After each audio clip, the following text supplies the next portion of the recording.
دونوں بچے ایک گھنے درخت کے نیچے آ کر بیٹھ جاتے ہیں تاکہ بارش سے بچا جا سکے۔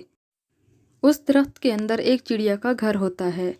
جب وہ دیکھتی ہے کہ یہ دونوں بچے بارش میں بھیگ رہے ہیں تو وہ چڑیا ان بچوں سے کہتی ہے، بیٹا تم لوگ بارش میں کیوں کھڑے ہو؟ ادھر میرے گھر میں آ جاؤ۔ اور دوسری طرف وہ کوا گہری نیند سو رہا تھا۔ تبھی اچانک طوفان آنے لگتا ہے اور تیز ہوا کی وجہ سے وہ گھر گر جاتا ہے جس میں کوا سو رہا تھا۔ چڑیا کا وہ گھر پانی میں گر کر بہہ جاتا ہے۔ بارش کے تھمتے ہی چڑیا اپنے گھر کی طرف روانہ ہو جاتی ہے۔ بیچاری چڑیا بچوں کی وجہ سے بہت پریشان تھی۔ وہ فوراً اپنے گھر کی طرف جاتی ہے تاکہ بچوں سے مل سکے اور انہیں دیکھ سکے کہ وہ صحیح ہیں یا نہیں۔ گھر کی طرف جاتے ہوئے چڑیا کو راستے میں بلبل اور اس کے بچے مٹی میں دھنسے ہوئے ملتے ہیں۔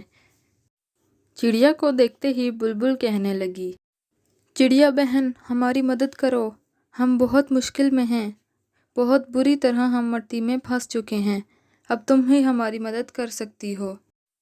یہ سنتے ہی چڑیا نے بلبل اور اس کے بچوں کو مٹی سے نکالنا شروع کر دیا۔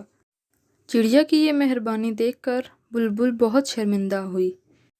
بلبل نے چڑیا سے معافی مانگی اور کہنے لگی، چڑیا بہن تم کتنی اچھی ہو، میں نے تمہارے ساتھ کتنا برا کیا، تمہارے بچوں کو اپنے سوئمنگ پول میں نہانے بھی نہیں دیا، پھر بھی تم نے میری مدد کی اور میرے بچوں کی بھی، تمہارا بہت شکریہ، میں ایک بار پھر معافی مانگتی ہوں، مجھے معاف کر دو۔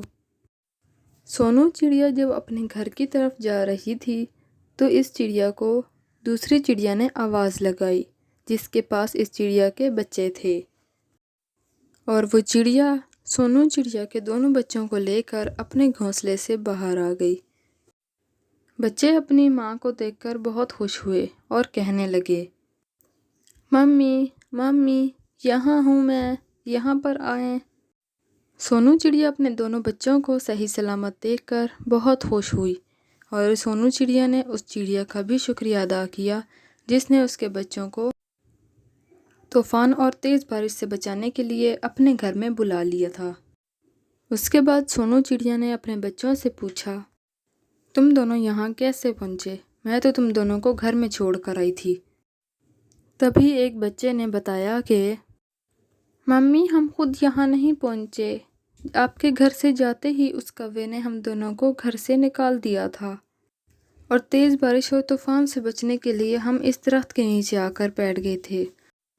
تبھی ان آنٹی نے ہمیں طوفان اور بارش سے بچایا اور اپنے گھر میں بلا لیا۔